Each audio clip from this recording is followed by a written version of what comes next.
victimes. Vous vous souvenez tous de ces images qu'on a vues arriver dans les heures qui ont suivi la catastrophe, qui nous ont fait réaliser ce que pouvait être la puissance dévastatrice d'un raz-de-marée.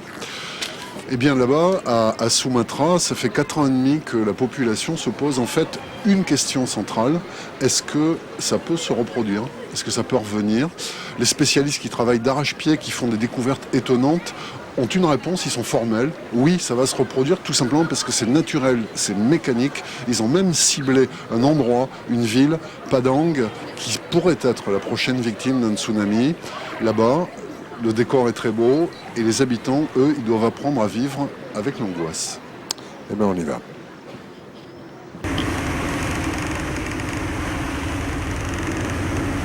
C'est un de ces navires ventrus qui roulent à la moindre vague et dont le bois chante en permanence.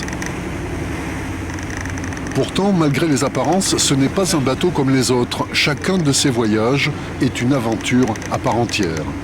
Une aventure pendant laquelle ces passagers vont ausculter les entrailles de la Terre pour tenter de comprendre une inquiétante mécanique. Pourquoi les monstres qui sommeillent tout en bas sur le plancher océanique se réveillent-ils soudain? Répondre à cette question, c'est le rêve de tous les sismologues. Prévoir un tremblement de terre, épargner des drames et des vies, c'est finalement pour ça que l'Andalas navigue.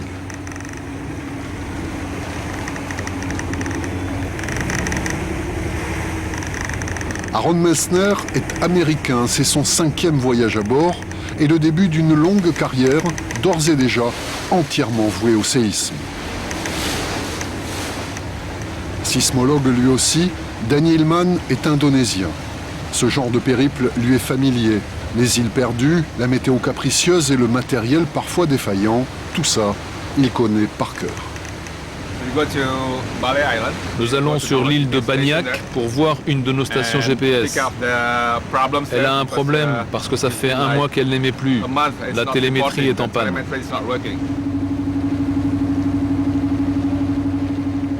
L'Andalas navigue au large de Sumatra, la plus grande terre émergée de l'archipel indonésien. Cap au nord, il remonte le détroit des Mentawai pour atteindre tout là-haut les îles les plus éloignées qui font face à la province d'Aceh. Banyak donc, première escale, un quai en dur, et tout de suite ou presque sur le bord du chemin, on comprend.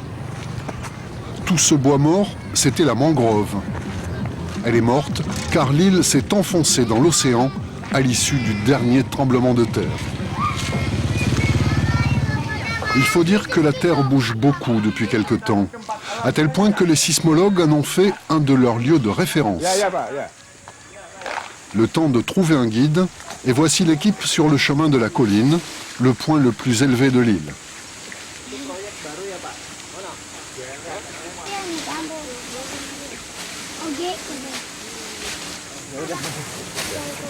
C'est là qu'est installée l'une des 33 stations GPS qui surveillent la région. Mais d'abord, il va falloir ausculter la station elle-même, qui est en panne d'émission.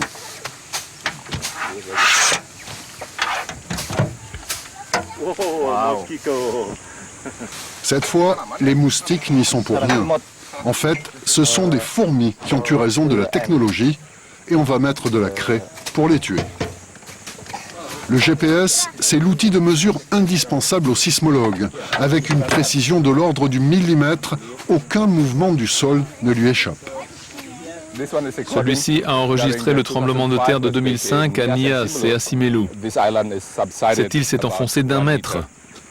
Très exactement d'après le GPS de 90 cm.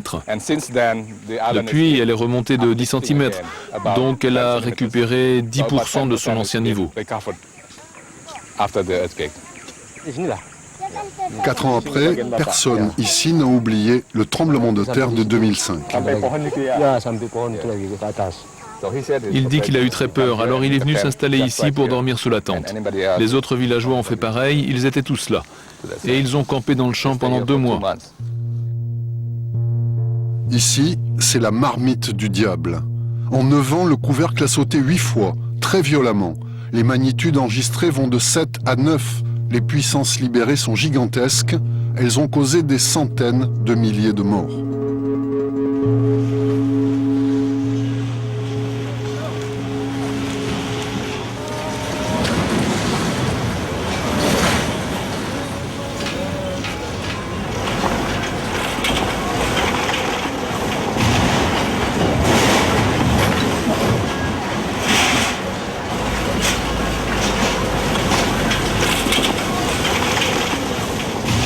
Depuis le 26 décembre 2004, tous les habitants de Sumatra savent que lorsque la terre tremble aussi violemment, le pire peut encore arriver.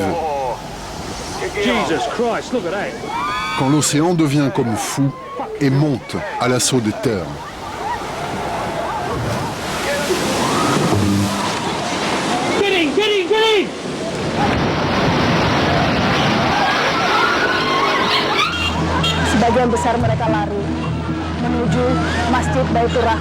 Ces images, personne ne les a oubliées. Et la Grande Île vit dans la hantise d'un tsunami d'une puissance équivalente à celui de 2004. Les sismologues, eux, sont convaincus de la réalité de la menace. Ils ont même annoncé le lieu du prochain désastre. Ce sera ici. La ville s'appelle Padang, c'est la capitale de la région ouest de Sumatra. Pour en arriver à une telle conclusion, les scientifiques ont étudié l'historique complet des séismes dans la région. Anthony Sladen fait partie de l'équipe internationale de l'Institut californien de technologie qui a planché sur la question. Il est géophysicien spécialisé dans l'étude des tsunamis. Pour lui, la situation est facile à résumer. Padang est situé tout simplement au mauvais endroit. À l'horizon, on a la plaque de l'océan Indien qui se rapproche de la plaque sur laquelle nous sommes, qui est la plaque de la sonde. Et la zone qui est sous les eaux ici, sous nos yeux, c'est la zone de rencontre de ces deux plaques. Donc ces deux plaques, en fait, du fait de l'activité interne de la Terre, se rapprochent l'une de l'autre à une vitesse de l'ordre de 6 cm par an. Et le problème, c'est que ces deux plaques ne coulissent pas de façon continue l'une par rapport à l'autre, mais se bloquent. Et c'est ce blocage qui permet aux forces de s'accumuler et d'être relâchées au bout de quelques centaines d'années dans ces fameux séismes, méga-séismes qui génèrent des tsunamis.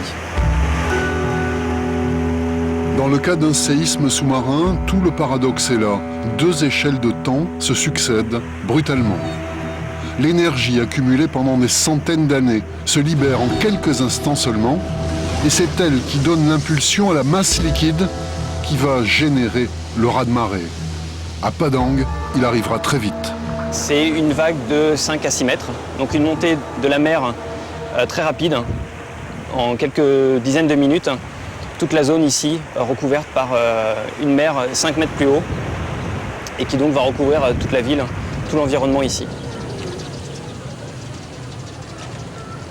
À Padang, la vague ne sera freinée par aucun obstacle naturel. Bâtie face à la mer, sur un terrain sans relief, la ville est quasiment au niveau de l'eau. En outre, elle est traversée par 5 grandes rivières et de nombreux canaux qui isolent les quartiers les uns des autres. Résultat, une multitude de ponts qui représentent autant d'obstacles à une fuite en masse de la population.